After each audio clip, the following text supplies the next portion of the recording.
Hello everyone, welcome back. This is RandoGEEK. We have an interesting article here in regards to AT&T, T-Mobile, and Verizon. Interesting, but not surprising.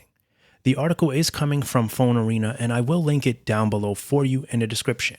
So as mentioned, interesting, but not surprising. And the reason for that is, so the headline is AT&T, T-Mobile, and Verizon get beaten by small carrier in customer satisfaction. So this is why it's not surprising. These three are the largest wireless carriers. Most consumers are going to turn to one of these carriers when they're looking to sign up for wireless service. Unless you're an enthusiast and unless you know about MVNOs, which most of us did not start out that way. We became this way. We took an interest in testing networks, learning more about it, and now we read about the stories that go on inside and outside of the business, the plans. This is a hobby for many of us now. Testing networks has become something that we enjoy, but many consumers that are not part of the enthusiast group that we're in don't care about that.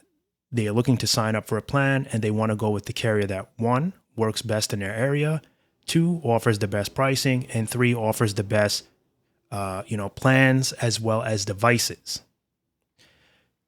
So this is kind of a two-way street, right? The reputation with one of the three largest carriers is most likely a good choice.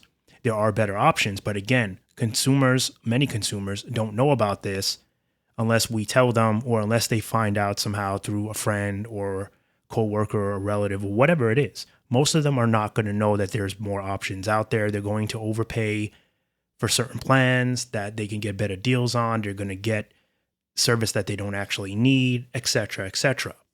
So what this article is about is it's kind of entailing that just because you're bigger doesn't always mean you're better.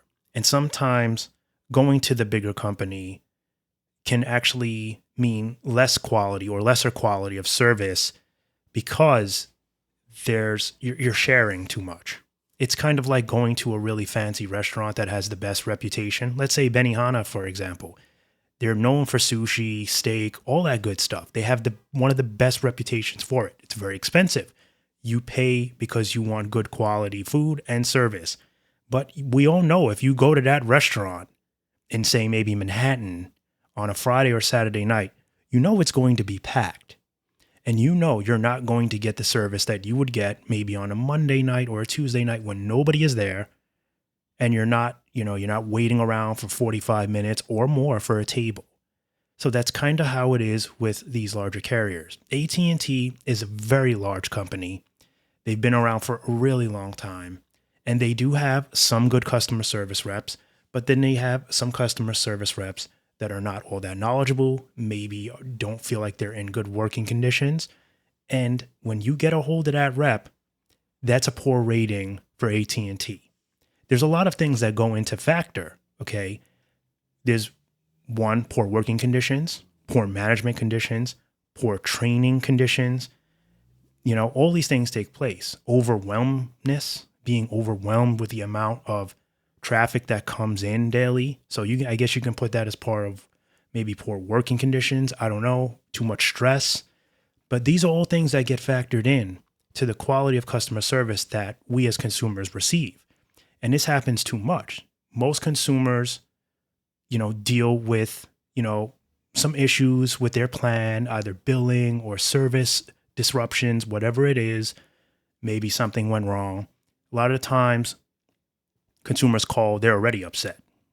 They don't want to deal with anything. They want the most knowledgeable rep. And as we've seen, we don't always get that. There's a lot of different reasons. As mentioned, it could be the three things that I've said before. Could be outsourcing, right? A lot of these calls are being transferred over. And that's the company's fault for doing that, right? They need to, if they're going to outsource, they need to have a better way of forwarding calls. Like, I guess, they do ask what your reason for calling is, and we don't always give them the reason. We just kind of press 0 over and over again. And maybe if we did that, they would get us to a more experienced level. Maybe they wouldn't transfer us overseas. Maybe they'd get us to a US rep. Maybe that would work better. I don't know. Maybe that's why they ask those questions. It seems like they try to do that, But anyway, that's kind of what's going on here. So it looks like AT&T scored the highest on customer satisfaction among mobile network operators. So they're saying with the ASCI score rising about 4% to 78%, or 4% to 78%, AT&T continued to be the network operator at the top of the satisfaction chart, followed by T-Mobile, which surged 4% to 77%. But they're saying with the biggest increase of 6% is US Cellular, placed third with Verizon, only saw an increase of 1% to 74%. So they're saying although mobile networks saw year-on-year improvements in all customer service experience benchmarks, they fell short in meeting expectations regarding perceived value and also demonstrated the lowest level of price tolerance in the industry. They're saying budget MVNO surpassed top telecom companies. AT&T was outshined by MVNO consumer cellular, which saw its ASCI score increase by 4% to 85%. So they're saying, AT&T got outbeat by consumer cellular. Now that's because they have a smaller customer base. Okay, there's less people to please, and maybe they got their crap together. I don't like to curse on here unless I really have to. Maybe they got their crap together, and maybe they don't. They're not in that same competition with AT&T. It's like they got their thing going. They're more organized there. Maybe the management team is a little better there. Maybe they got their priorities straight. I'm not really sure. I haven't really used consumer cellular. I got to be honest. I've never tested it. It's not for me. I don't know if any of you have experience with them. I know some of you are going to say that consumer cellular customer service is horrible, and I've heard bad things about their customer service. So it's actually taking me back a little to hear that they've outdone AT&T. Now, personally, from my experience with AT&T, I can tell you that prepaid has not been very helpful. They've tried to help, but they're not that knowledgeable, which makes it difficult. On postpaid of AT&T, it does get a little better. They're not perfect, but they do treat you better for one, and they have a little bit more knowledge as opposed to prepaid. Prepaid will kind of most likely let you down because they just treat you just as prepaid. And it's frustrating and it's a little disrespectful. Just because you're on a prepaid plan doesn't mean you have to be treated like that. If you go to Visible, you don't get treated that badly. Some of you might have had bad experiences with Visible, but it's not that bad. They're not perfect, but it's not that bad. And even Metro is an MVNO technically of T-Mobile still. And they even will treat you better. They will do their best to help you. So at the end of the day, there's not really a good excuse to provide poor customer service. Mistakes happen, but it's not something that should be regular. If customers are constantly saying that customer service isn't good, then something's got to change. Again, department management plays a big role too. The way that the manager might treat their employees, their staff, micromanaging too much, not providing training, not allowing proper breaks, not giving them proper equipment. I mean, sometimes in these offices, these people have headsets that are broken and the mic's not even good and you can't even hear them, or they're muffled, or they can't hear you because the headset is so cheap. It's from like the dollar store and it doesn't pick up any volume from when someone is calling in. I mean, we know this. We contact them and you can tell that nobody can hear each other, and we're fine, right? We're saying our side is fine, so something's wrong. There's a disconnect somewhere. And it all starts with these types of things. These are all things that need to be evaluated. When you're a very large carrier, one of these three, T-Mobile, AT&T, or Verizon, poor customer service shouldn't be something you expect.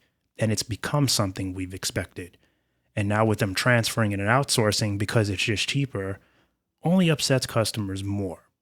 The whole part of the postpaid experience was so that you get treated like a postpaid customer. You get that postpaid experience. If you don't want postpaid experience and you want to be treated like a prepaid customer, well, then that's what MVNOs are for. And the reason why they're comparing it is to show you that just because you're paying more and going to one of the three doesn't mean you're going to get the best quality of everything, including customer service. So that's why I find this interesting. A little bit more info here, and then we'll kind of wrap it up. Full service MVNO also did better, they're saying, than network operators. Spectrum Mobile, they said, led the category with a score of 79, followed by Xfinity Mobile 78 and Cricket Wireless 77. While customers praised full service MVNOs for improving their overall quality and value, they didn't perform as well across the board, of course, with their ratings for customer experience declining. So it's kind of like a mixed bag here, right? So this is interesting. Like Spectrum Mobile and Xfinity and even Cricket started offering some better deals. Their overall network quality, I think they said, was enhanced. Plans, pricing, all that's good. But they're falling behind on customer service as well. Could be that they're getting too big for their own bag as well. Spectrum Mobile may be seeing a rise in customers.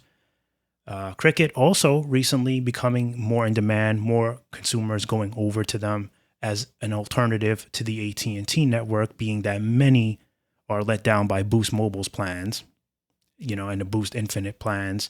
So they're looking for, and not to mention that Boost Infinite pretty much took away AT&T service from everybody. So you really have to beg, borrow, and steal in order to get an AT&T SIM from Boost, which nobody wants to be bothered with most of the time. It's just too many headaches. So there's not many good, reliable AT&T alternatives anymore, not as many as there was a few years ago. So they're going to go to Cricket Wireless as an alternative. Pricing is fair, speeds are good, some good value there. There could be better. There will be better, hopefully, eventually. But right now, this is pretty much one of our top picks as an AT&T alternative to save a couple bucks, right? So interesting stuff here. You guys can read it. You know me, I'm going to ramble on because it's what I do. But yeah, if you guys want to check it out, you can. Like I said, link down below in the description. And at the end of the day, it really matters what service works best for you, what the whole package entails, right? What you need, what you expect. Customer service, of course, is important. But if you're going on an MVNO, you cannot expect to be treated as a postpaid customer would. Now, there are smaller companies, like I mentioned, like, Visible and even Cricket, that will try to do a better job in treating you almost like a postpaid customer. But again, they don't have all the resources. There's not as much money invested in the company to give you that white glove service. So you have to kind of understand that too, that when you cut corners on the price, sometimes you got to be willing to sacrifice certain little things. Most of the time, we don't need white glove service with MVNOs. Most of the time, if everything is working right, we don't even need to call them.